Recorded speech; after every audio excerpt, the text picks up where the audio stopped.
Hello, everyone, and welcome to another session.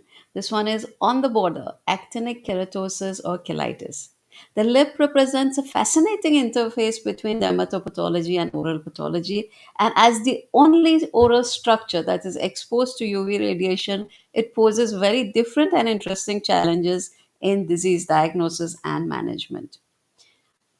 I'm Dr. Mandana Donahue, founder and director of Oral Pathology 360, and your host for this session. For those of you who are joining us for the first time, a warm welcome.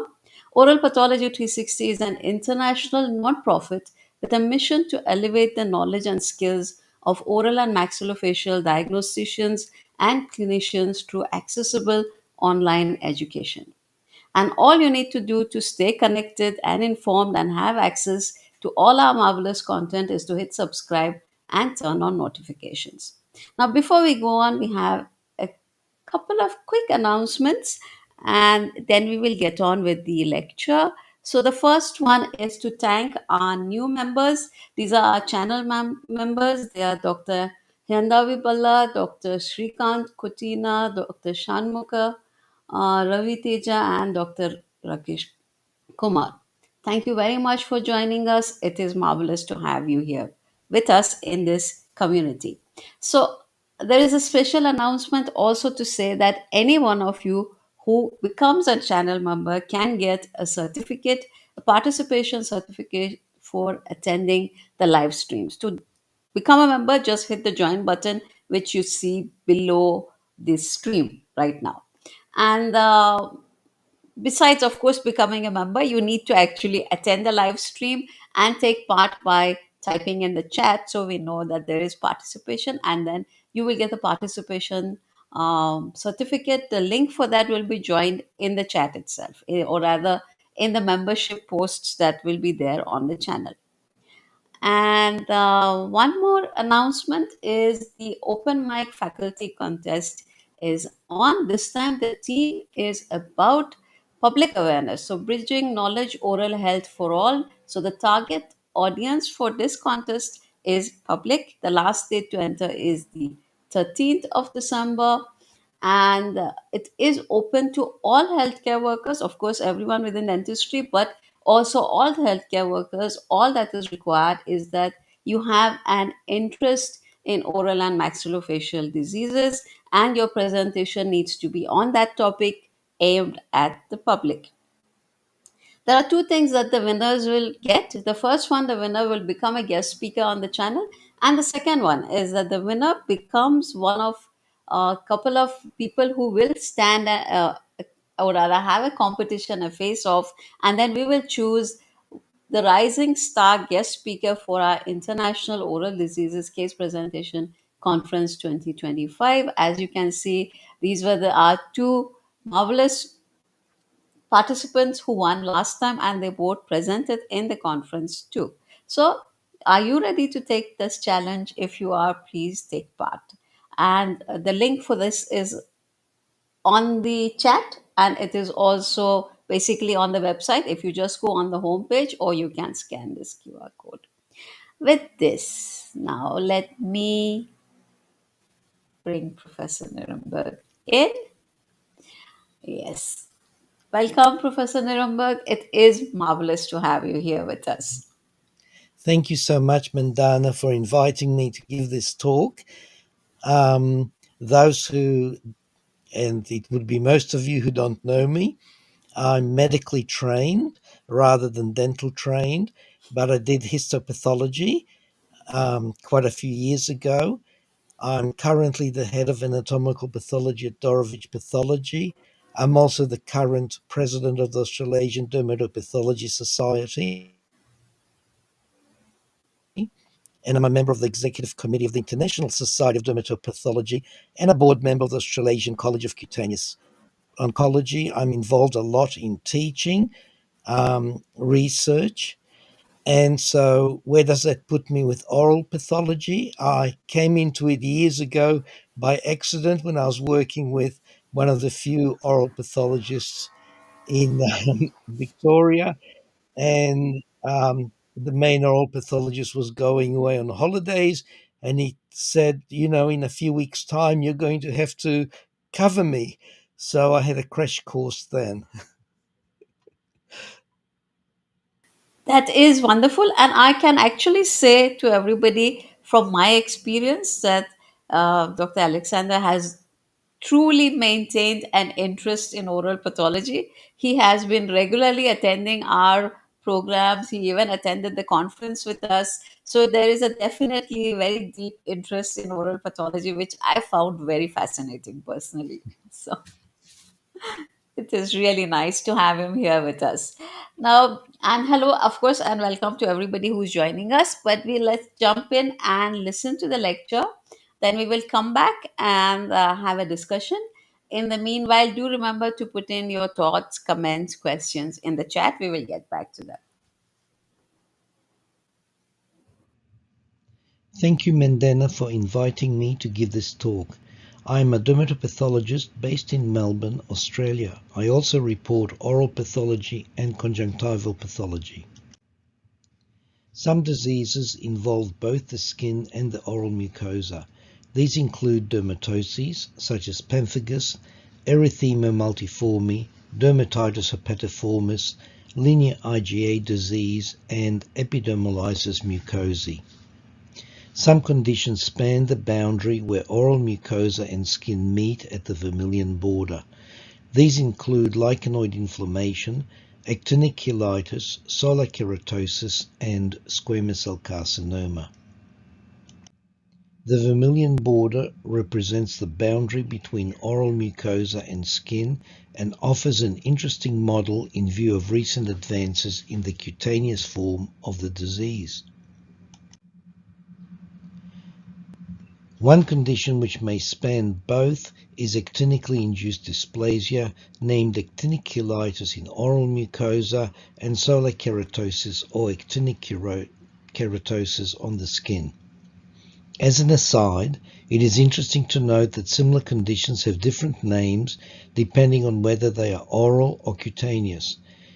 These include histological terms, the epithelium being designated squamous epithelium in oral mucosa and epidermis in the skin. Underlying the epithelium is referred to as stroma in oral tissue and dermis in skin. Other differences in names include melanotic macule, which in skin translates to simple lentigo or solar lentigo, depending on whether it is in allostotic skin or not. I've already mentioned actinic cheilitis and solar keratosis. What oral surgeons and pathologists call frictional keratosis is referred to as lichen simplex chronicus by dermatopathologists. Fibroepithelial polyps translate into skin tags, and squamous papillomas are designated as verruca vulgaris. The histology of oral mucosa and skin differ in several ways. Oral mucosal squamous epithelium tends to be thinner than epidermis, although in severe sun damage, the epidermis may be quite atrophic. The actual junction between mucosal and cutaneous epithelium is very thin. There are more melanocytes in the epidermis than in oral mucosa. In addition, the skin has appendageal structures including sweat glands, hair follicles, and sebaceous glands, whereas oral mucosa normally does not have these except for ectopic tissues such as sebaceous glands or Fordyce spots. These give increased protection to skin from UV radiation. This is a section from a wedge resection of lip for squamous cell carcinoma. On the left, there is typical oral lip-type mucosa with epithelium and underlying stroma and smooth muscle. As we approach the border, we can see the solar elastosis, which appears blue-gray. To the right, there is skin, including adnexal structures. This is a higher power view of the boundary, better illustrating the solar elastosis in both the oral and cutaneous parts of the lip. This is another view showing the cutaneous side with severe solar elastosis, and there is an actinic keratosis. This is a higher power view of the mucosal side with actinic cheilitis. Who gets actinic cheilitis?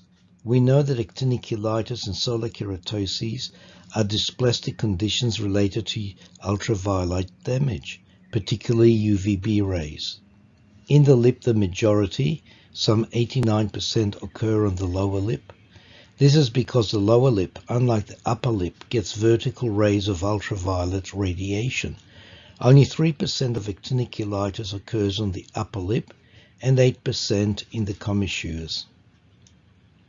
They occur over the fourth decade to over 60 years of age, the figures varying in different studies. They are more common in lighter colored skin, Fitzpatrick type 1 and 2. Not surprisingly, they are more common in people who spend a lot of time outdoors and therefore have greater exposure to ultraviolet radiation. There is also a correlation with a history of non-melanoma skin cancer. However, this is not surprising, as both actinic cheilitis, solar keratosis, and non-melanoma skin cancers are related to UV exposure.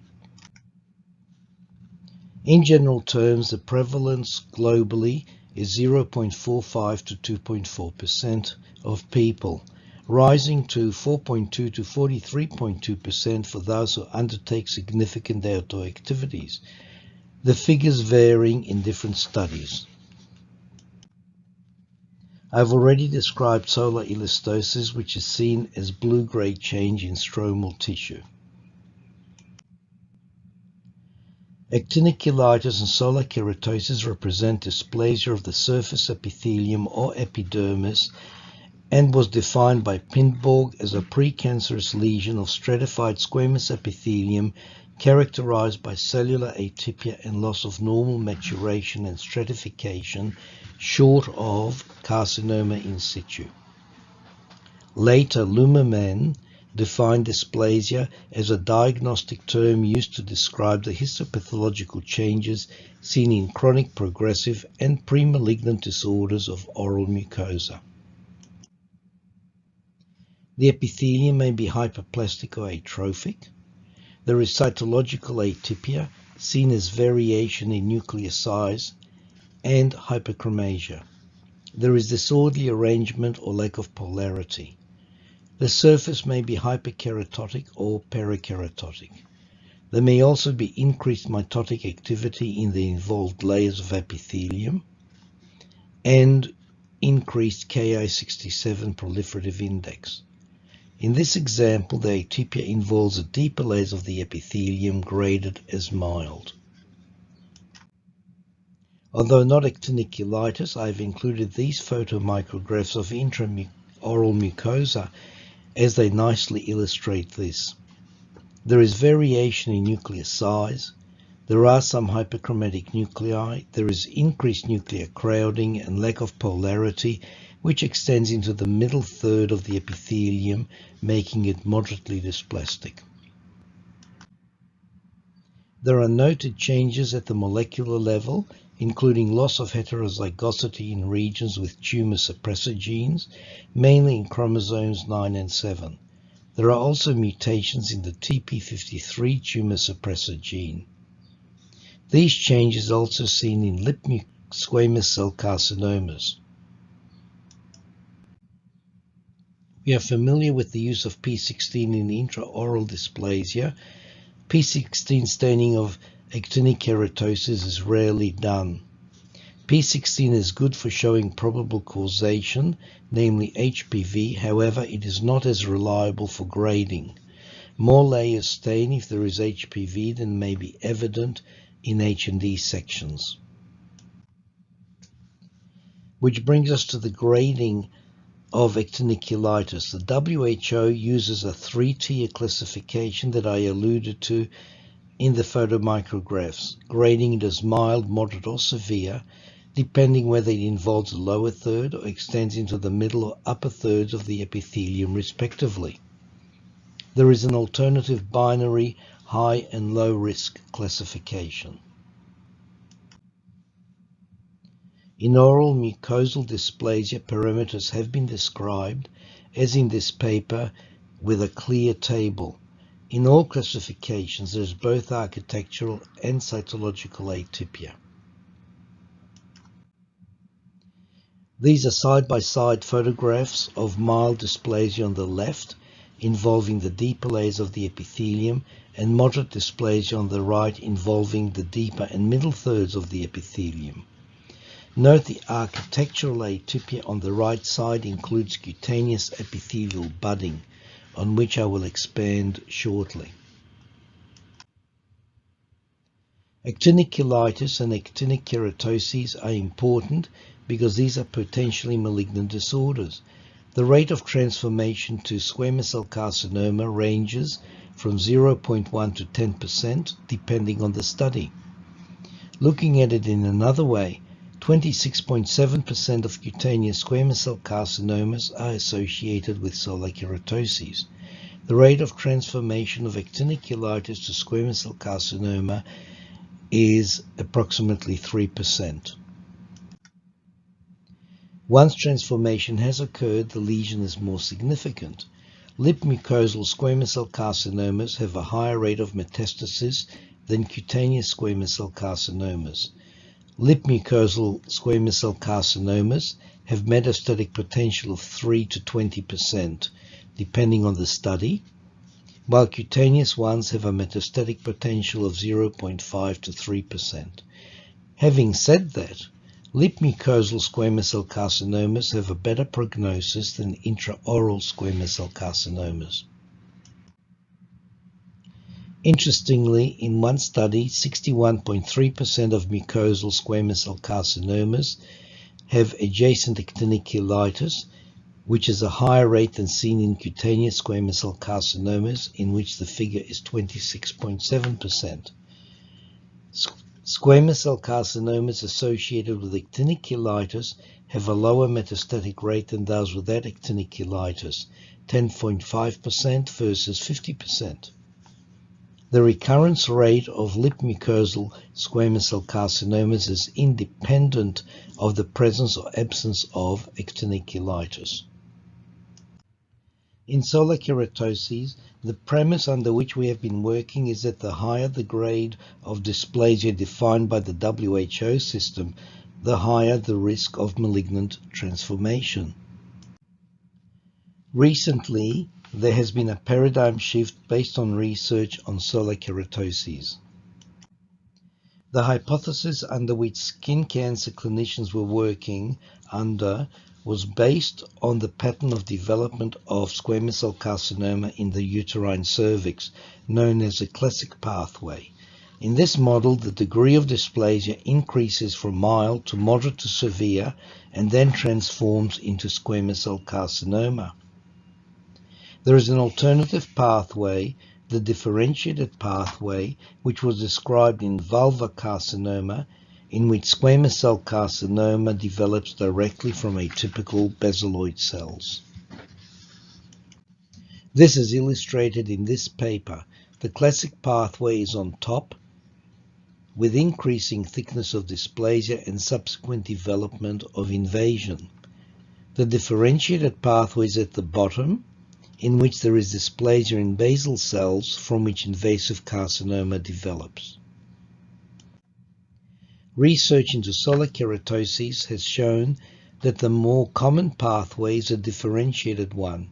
In squamous cell carcinomas associated with solar keratoses, the majority were associated with mildly dysplastic solar keratoses, with a smaller number being associated with moderately to severely dysplastic solar keratoses. In one of the actinic cheilitis solar keratosis photographs, I mentioned budding of the epithelium. This was better associated with the development of squamous cell carcinoma and has led to a proposed grading of solar keratoses based on the degree of basal proliferation, hence the PRO classification. The degree of budding is defined as none, early, or greater than the thickness of the epidermis.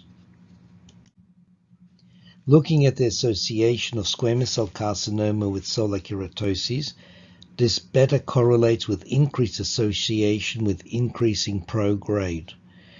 This is the reverse of the findings when using the traditional classification based on the thickness of the epidermis involved. I have put the figures for both side by side for comparison. In summary, these studies show that atypical basaloid cells are important. It is not necessary to have high-grade dysplasia as defined by the three-tier classification system. Based on these findings, a consensus document was released urging the replacement of a current classic-based model with a pro-based model. Not relevant to oral pathology, it was also found that cellular keratosis extending into adnexal epithelia was also a risk factor for development of squamous cell carcinoma. I am not aware of a similar study involving actinic cheilitis. The cutaneous experience raises the question of whether actinic cheilitis also follows a differentiated pathway or follows a classic pathway, noting that there are some differences between the two epithelia. It also raises the question of which criteria of dysplasia correlate better with transformation. As actinic cheilitis is infrequently biopsied, a multi-center study would be required to obtain enough cases for statistical significance to hopefully answer this question. Thank you.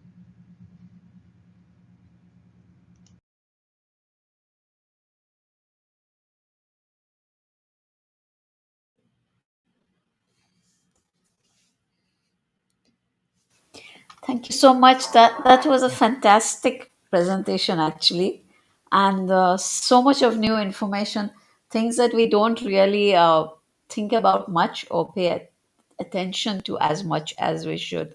I was particularly interested to find out that the severity of the carcinoma of the lip lies between that of skin and the oral mucosa. That was interesting. Actually, lots of interesting stuff. So let's see if our audience has any questions or thoughts on this. Please remember to put in your thoughts and questions in the chat. And also, while you are at it, it was a wonderful lecture. So do please hit the like button. And let's see.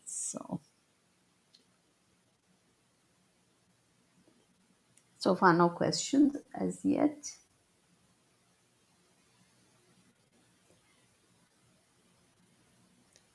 It's probably a topic that's not discussed much, I can imagine. Yes. It's It's It is not only at the periphery of our region, it's probably at the periphery of our thoughts, sadly. So let's see. I think we have something.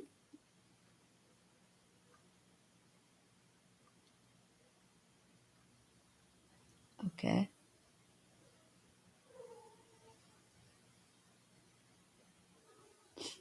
Dr. Sonali Shah says that she is also found a cuniculatum with lip oral squamous cell carcinoma.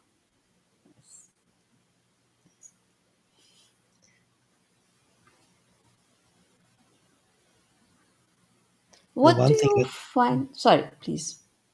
no, I was going to say the one thing I didn't discuss, of course, was treatment because I'm not a clinician. True, true. Yes, we will need someone else to do the treatment. Yep. That's not a problem. Um,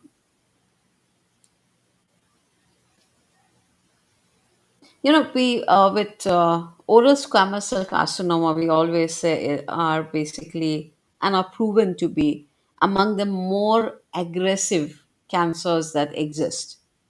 Um, Oral squamous cell carcinomas have this progression where the initiation is slow. They take years to actually turn malignant, but then once they are malignant, they are like on super speed progress. So, what do you feel in terms of the lip squamous cell carcinomas? Um, I think that they're obviously intermediate again between cutaneous ones. Most cutaneous ones develop more slowly. Um, of course, there are some notable, very aggressive ones like basaloid squamous cell carcinomas um, of the skin. But I think Yes, so we've got more time. The ones in certain areas, like on the scalp, and we're talking now away, I'm deliberately talking away from lip, um, tend to be more aggressive than at other sites as well. I think it might have to do with something to do also, not just sun exposure, but I think the lymphatic supply, which is much more generous in that area. Very interesting. Yes. Hmm. That would be a very interesting point. Yes. We have another question, I guess. Yes. From Dr. Sonali Shah. Does your perspective of modifying the classification based on budding and adnexia involvement give better perspective in terms of prognosis? Like, what's your perspective on this? I think so. And if you look at them, I think that the pro model with budding, plus once you move into skin away from the lip, it had nexal involvement with dysplasia. It does give you a higher risk of developing SCC. But I think the most important paradigm shift here is for the clinicians, because in dermatologists, there's been a tendency, I guess, to not think of a mildly dysplastic solar keratosis as important and maybe not treating it. The consensus paper, in fact, says that all solar keratosis should now be treated, not just the more higher grade in the WHO system ones. Okay. That's very interesting. Hmm. Yeah, that is. We have one from Dr. Belinda Pan. Hi, Belinda, long time.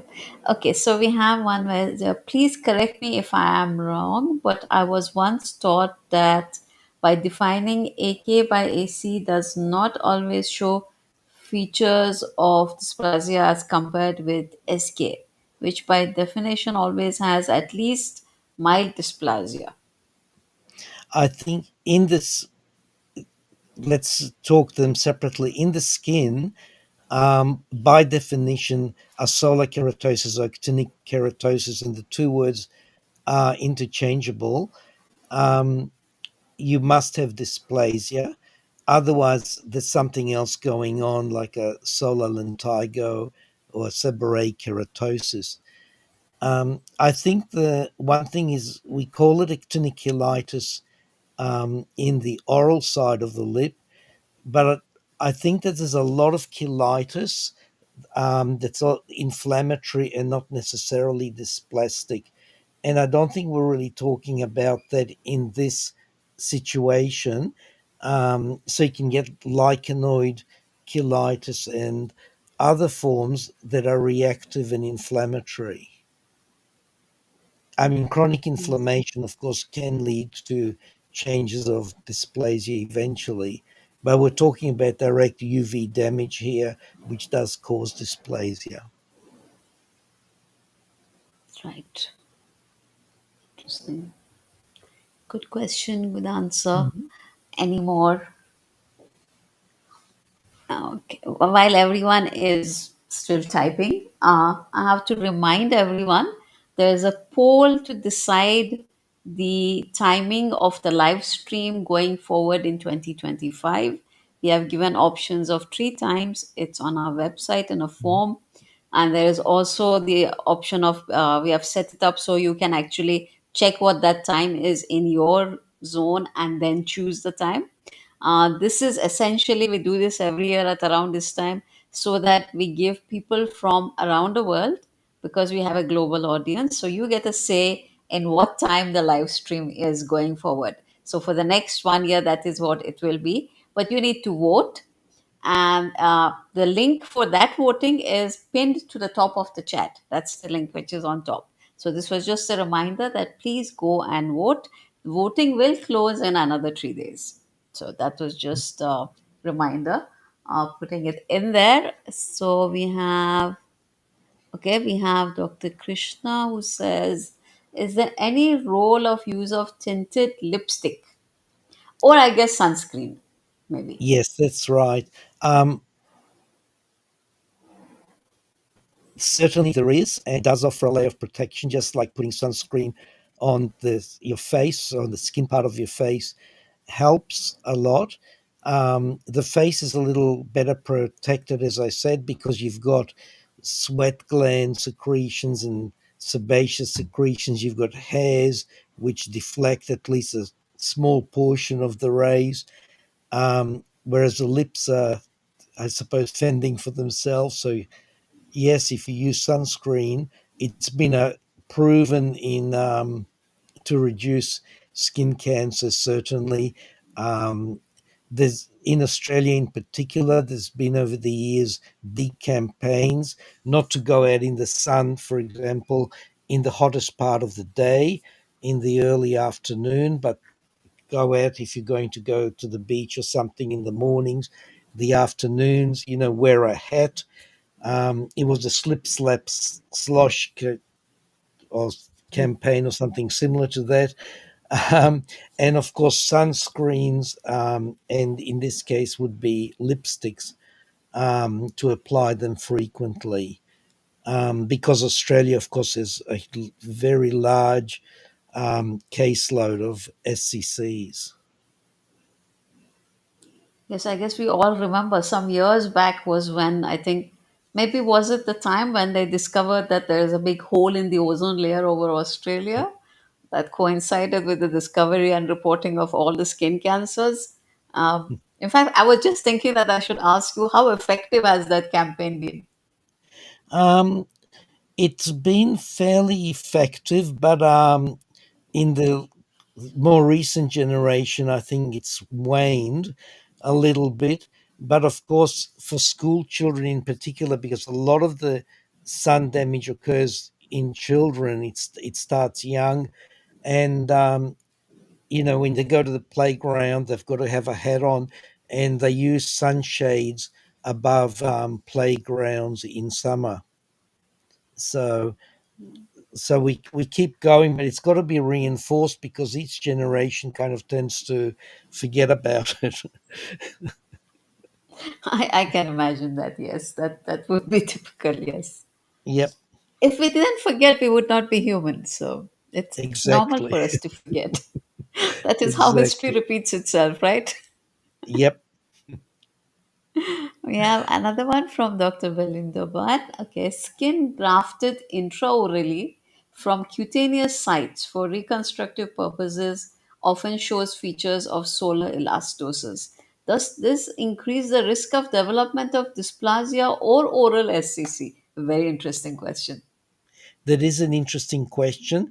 Of course, the elastosis itself isn't pre-cancerous or pre-malignant, but I think it's a measure of solar damage. And of course, the solar damage that's important is the damage to your DNA, in other words, causing mutations, especially in P14, 16, and 53, um, which occurs concurrently in the epithelium.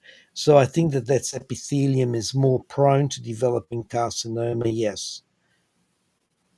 Yeah, interesting. Of I guess course, we need to find you some realize that we're screening way talking of about, checking the skin. Sorry, sorry, please.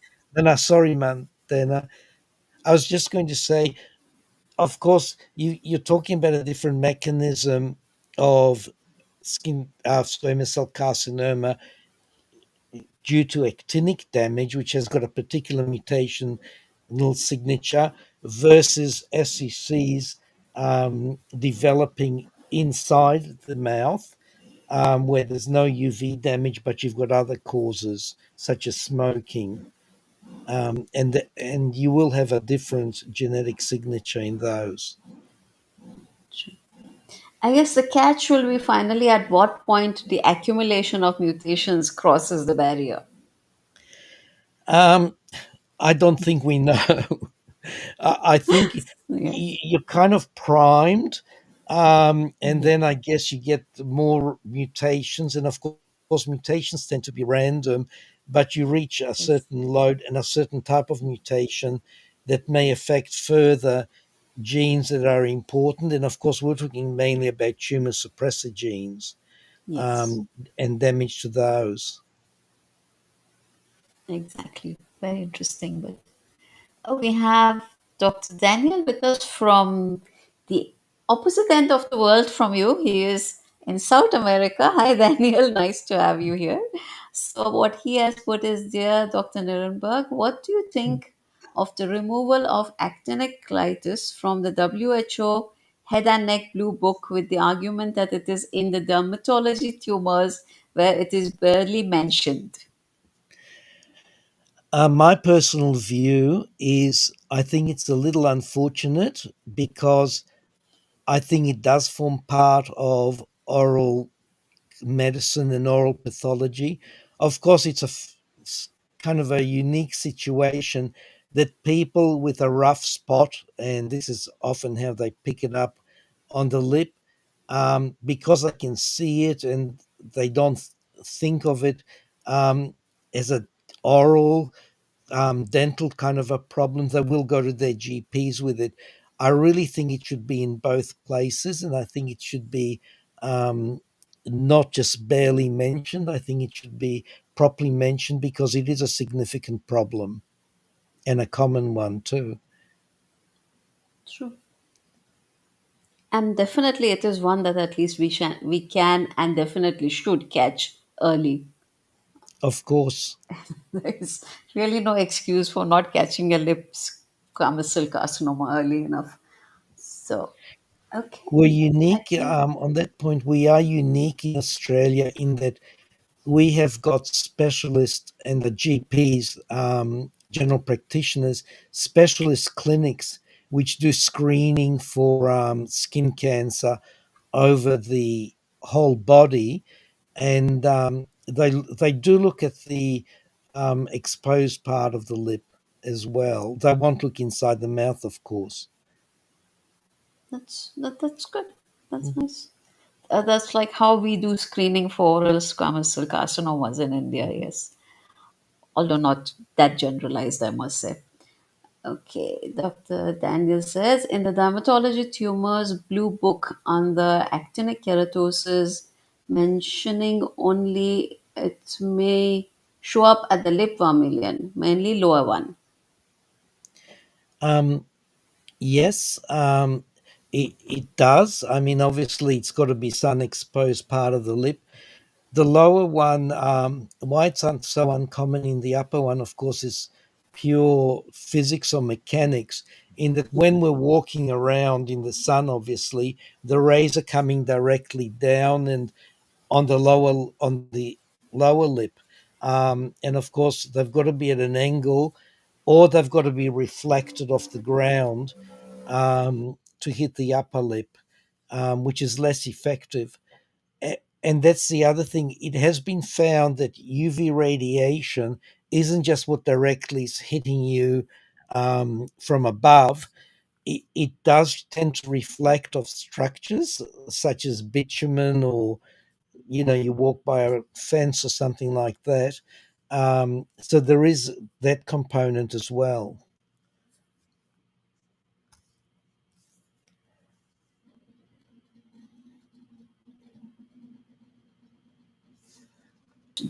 Okay, sorry, there's drilling going on, so I'm trying to not allow that to get through. Okay, so thank you, Dr. Daniel, and it was nice you could join us today. And okay, what else do we have? Anything else? I guess we are almost done. Let me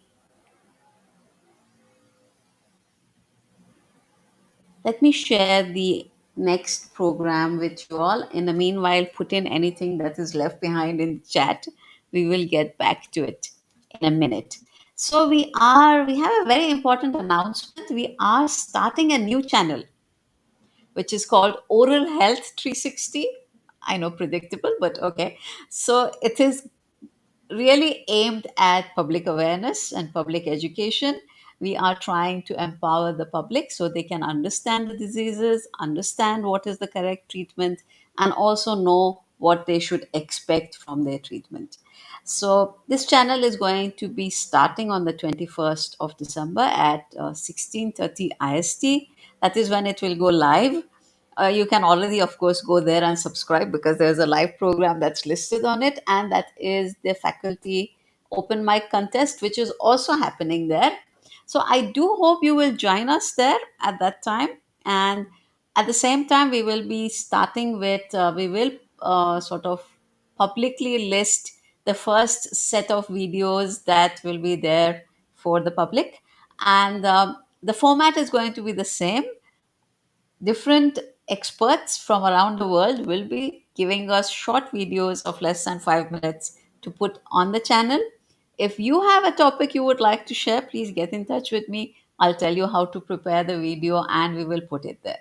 So, this is something that you can do. The link for this also is among the many links that I have shared on top of the chat. So, please check it out. And of course, if you're following us, you will see the listing very soon. And from there, let me go to, yes, your certificate. Thank you so much, Dr. Nirenberg. It was really nice after all this time where I have heard you answering questions, asking questions, and attending events with us. It was really nice to have you with us for this lecture. Thank you so much. Thank you so much for having me. It was a fun and pleasure preparing and being here. Thank you. Thank you so much. And yes, everyone is saying very nice, very informative. And I have to say the same. It really was. And yes, I guess with this, we are at this was our last lecture, a live stream for 2024. We will be back together in January 25 on the second Tuesday. The timing has to be decided by you all, so please go and vote. I cannot tell you what time, which is why I have not shared it. So please go and vote so that our state of indecision is over and we know what time to plan our programs for. And thank you all so much again for being with us, not just today but the whole year. And it was wonderful. It's been a wonderful year. Thank you. Thank you all again. Thank you, Professor Nuremberg. See Thank you you. soon. See you Bye. soon. Thank you. Bye, everybody.